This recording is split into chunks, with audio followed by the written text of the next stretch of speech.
Assalamualaikum warahmatullahi wabarakatuh. Kembali lagi dengan saya Silvia Canda Irawati, calon guru penggerak angkatan 9 dari Kabupaten Mojokerto. Pada kali ini saya akan melakukan praktek coaching untuk supervisi akademik di modul 2.3 dalam rangka pemenuhan tugas demonstrasi kontekstual. Pada modul kali ini, saya difasilitatori oleh Ibu MG Fitriuli Praptiningsi dan pengajar praktik Bapak Deni Nasruddin Hilmi. Adapun tujuan dari praktek coaching yang saya lakukan, yakni agar CGP dapat melakukan praktek coaching dengan CGP lain untuk membantu mengembangkan kompetensi coaching pada konteks pembelajaran.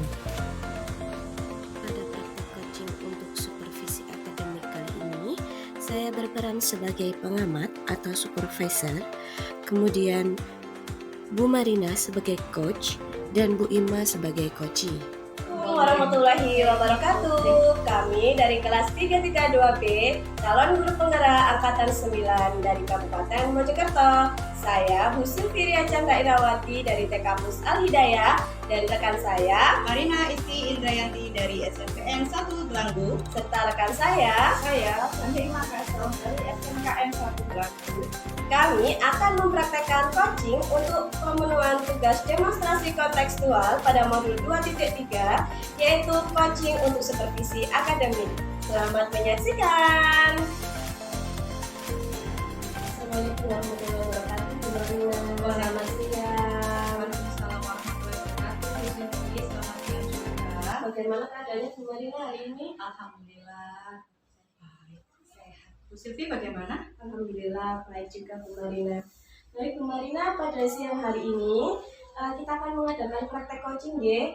Sebelumnya di sini adalah saya sebagai observer atau pengamat, kemudian Bu Marina sendiri sebagai coach dan Bu Ima sebagai coachee.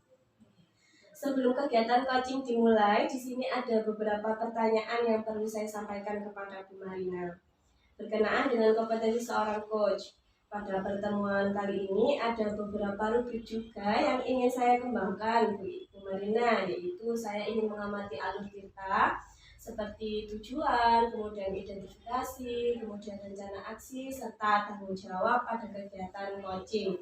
Dan selanjutnya adalah kompetensi yang dimiliki Bu Marina sebagai coach. Hal itu yang akan saya amati ya Bu Marina dalam kegiatan coaching hari ini. Kalau boleh tahu, kompetensi apa sih yang ingin dikembangkan oleh Bu Marina sebagai coach ini? Iya Bu, adapun kompetensi yang ingin saya kembangkan adalah kehadiran penuh, mendengarkan aktif, dan juga membuat pertanyaan yang berbobot. Seperti itu Bu Silvi. Iya Bu Marina, berarti ada 3 kompetensi coaching ya Bu Marina yang ingin dikembangkan. Iya betul sekali.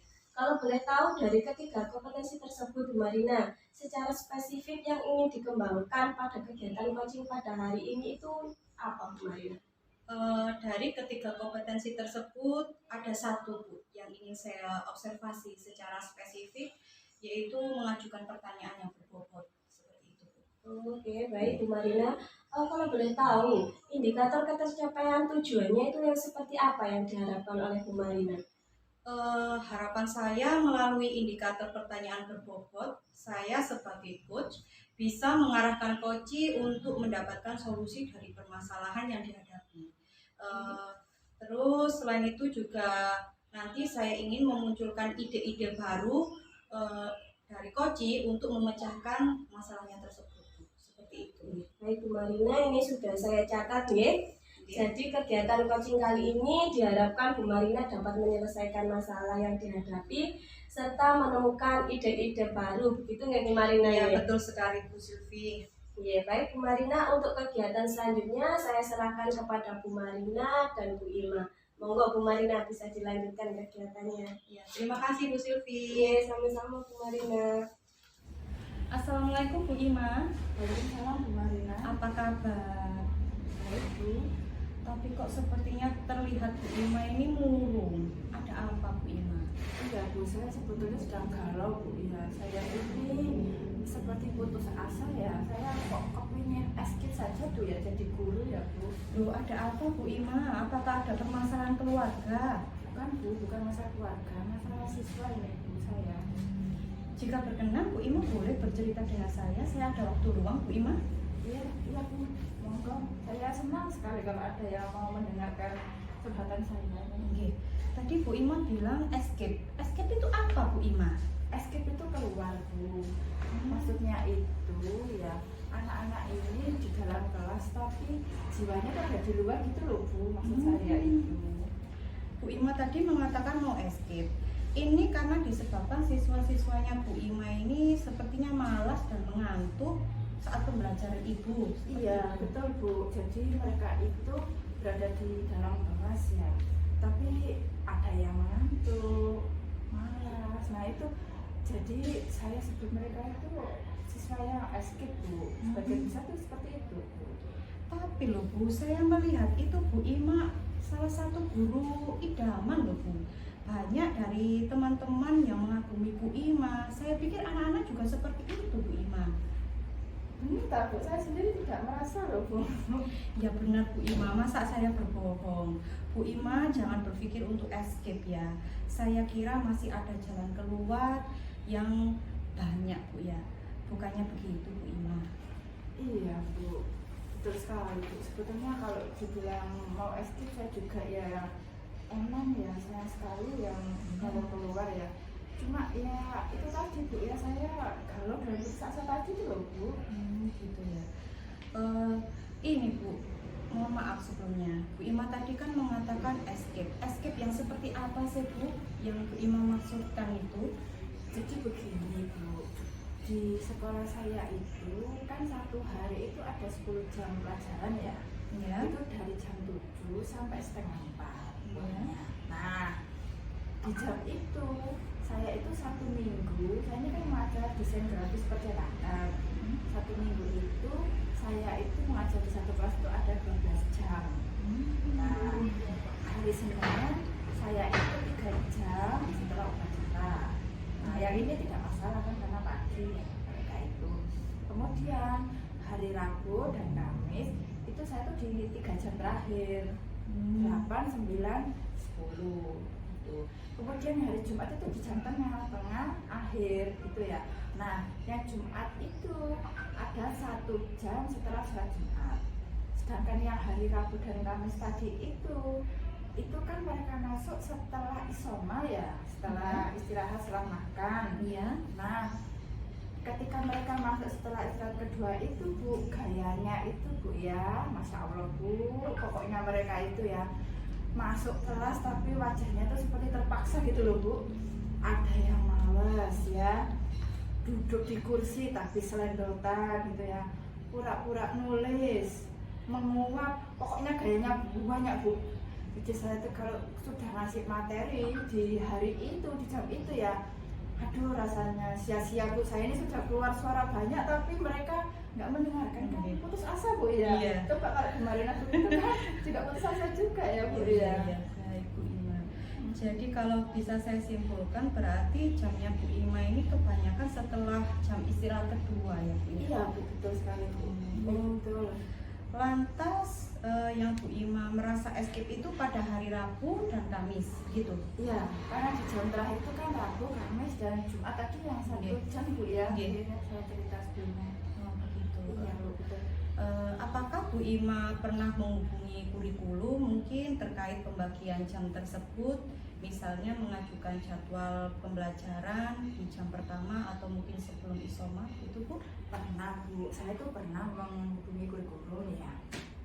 Saat itu sudah dapat 1 bulan pembelajaran ya, saya hubungi kurikulum, saya cerita kalau anak-anak itu di jam terakhir itu tadi gayanya itu escape tadi itu ya. Iya. Nah, tapi gini, saat itu katanya kurikulum kan karena sudah dapat 1 bulan Bu ya, Iya. jadi tidak bisa mengganti jadwal di tengah semester gitu ya. Kalau di awal semester bisa gitu.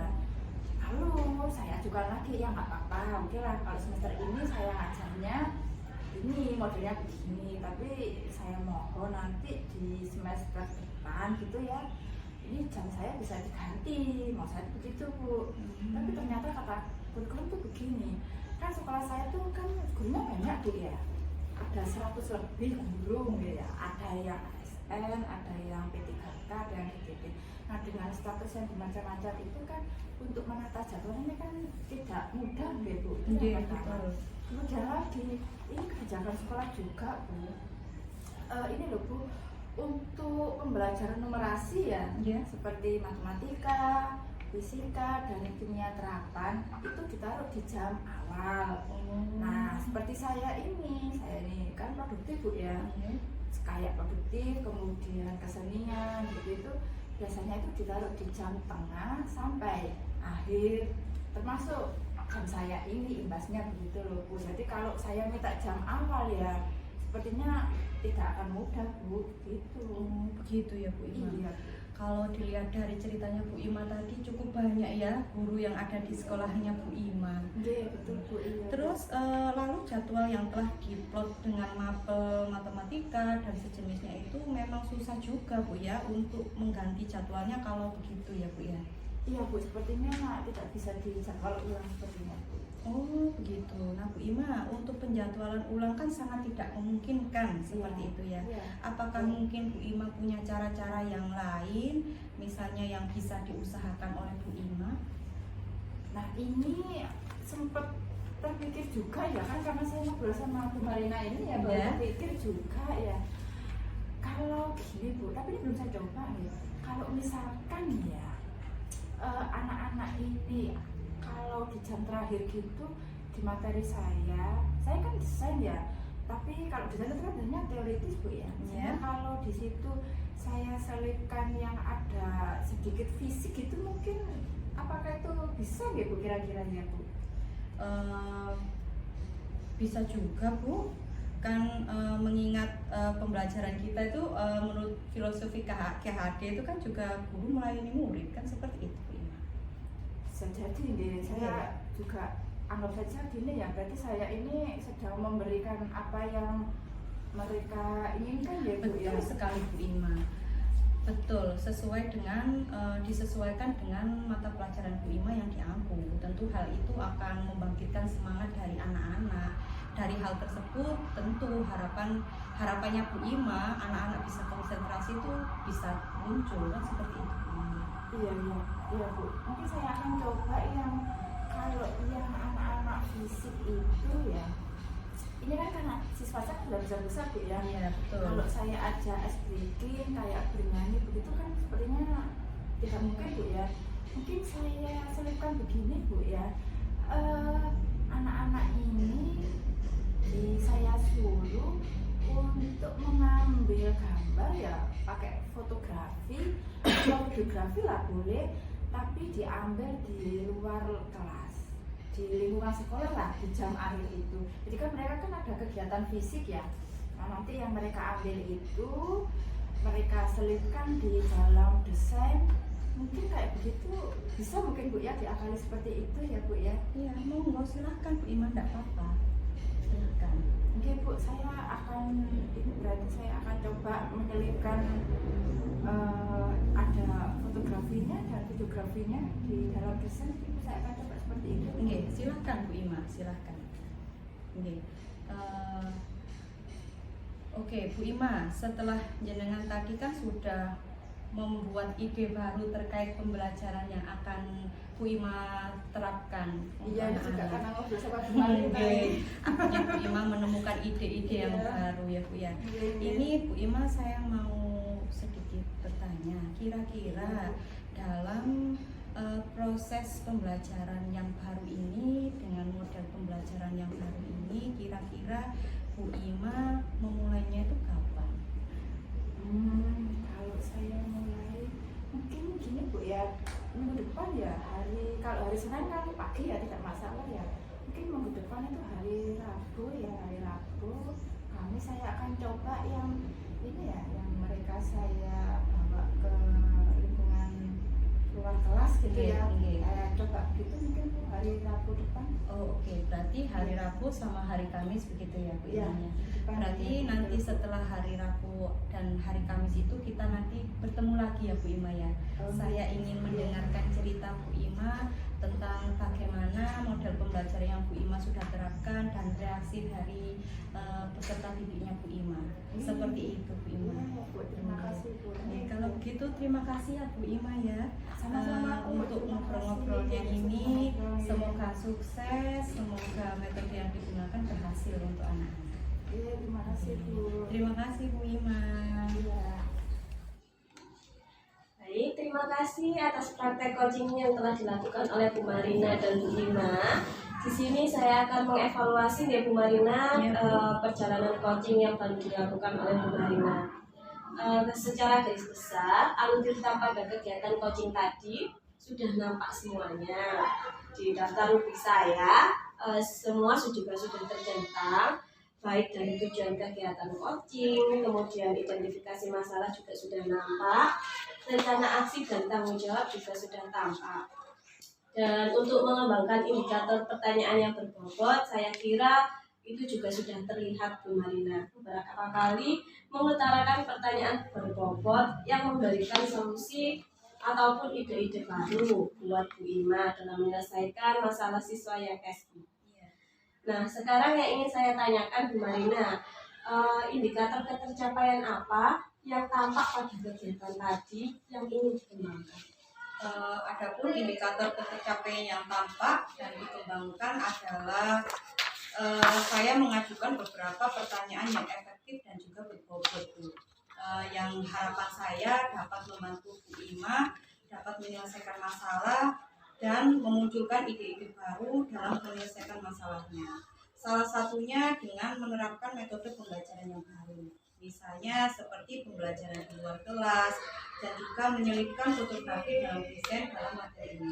Seperti itu Bu Sylvie. Baik Bu Marina, tadi kan Bu Marina sudah melaksanakan kegiatan coaching ya, dan sudah merasakan gimana rasanya jadi coach dan kompetensi sebagai coach dalam mengembangkan pertanyaan yang berbobot.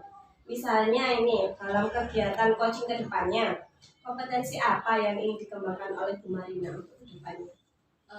Kompetensi yang ingin saya kembangkan ketika saya melakukan coaching untuk kedepannya yaitu saya ingin kesadaran penuh dan menjadi pendengar aktif Bu. Seperti itu, mudah-mudahan dapat saya kembangkan ke depannya.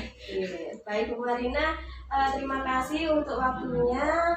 Sekian yang dapat saya sampaikan. Saya akhiri. Wassalamualaikum warahmatullahi wabarakatuh. Wassalamualaikum warahmatullahi wabarakatuh. Terima kasih Bu Sylvie. Sama-sama Bu Marina. Demikianlah contoh video praktek coaching yang telah kami lakukan. Tetap semangat, salam guru penggerak, guru bergerak, Indonesia maju. Wassalamualaikum warahmatullahi wabarakatuh.